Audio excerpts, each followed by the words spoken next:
Well, hello everybody. This is David Pleasance, and I'm here to give you an update on my Kickstarter with my book, Commodore: The Inside Story. Um, the news I have to give you is probably a little bit sad in some ways, but I guess not totally unexpected. It looks like I really do have to delay the launch of the book, which, as you know, I was hoping would be out in time for Christmas. The truth of the matter is two or three reasons really. One reason is, as you know, I've been waiting for the chapter to come in from R.J. Michael, and he's been having some difficulty in finishing the chapter. He's a very busy man, as I'm sure you all understand, and so I don't have that chapter yet. The second reason is that most of the printers are absolutely getting fully booked now for printing books prior to Christmas, for obvious reasons, I guess. Most people who publish books want them out in time for Christmas, as did I. And for me to be able to lock in a printing time, I have to give them a definitive date by which I have the book ready. And at this moment in time, I simply can't do that. And I do apologize to all of you Kickstarter supporters because I really did have every intention of getting the book out in time for Christmas. However, what I've decided to do to make up for that is I'm going to include some extra things in the book, some extra chapters, which I think will make the book even more interesting and hopefully worth the delay and worth the wait. I am, for example, now going to get something included from the magnificent Bill Hurd, who any of you Amiga fans will know was one of the original Amiga designers, and he's promised to deliver me something that I can add into the book, and I am really looking forward to that.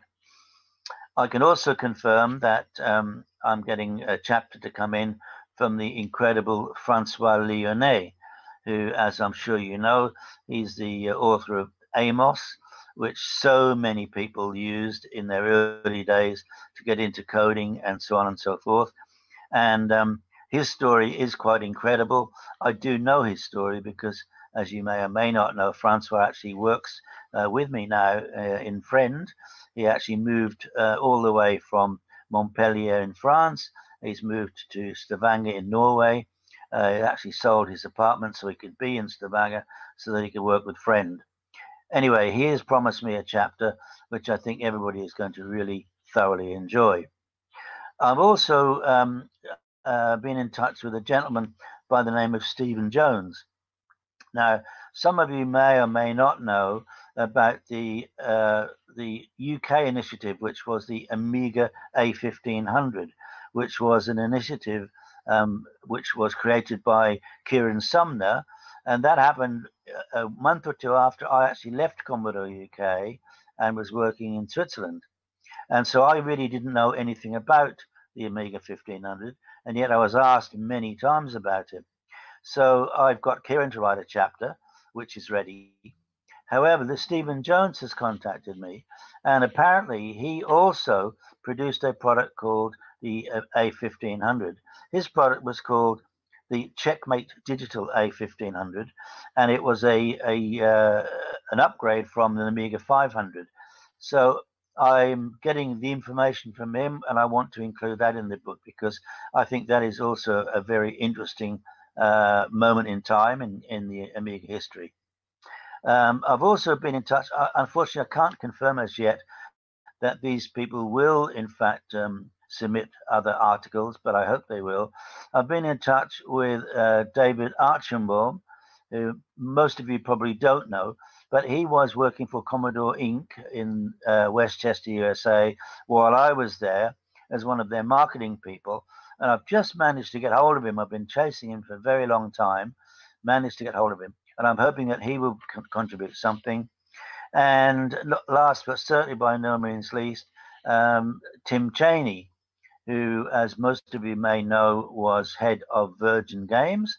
And what a lot of people don't know is that he actually did work for Commodore UK for a couple of times, actually, very briefly. And he and I have known each other a very long time. And I've been in touch with him.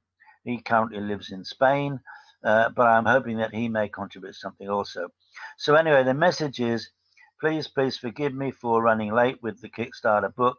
I'm doing everything I can to get it out, but because it is delayed, and it definitely is delayed now, I am going to try to add more and more to it to make the wait worthwhile. So thanks very much again. If anybody's interested in ordering the book, please get onto my website, which is downtimepublishing.com, and you can place your orders there. You can pay with PayPal or with a credit card, and I promise you, as soon as the book's released, it will be shipped to you as quickly as I can. Thank you so much for listening. I appreciate it. Bye-bye.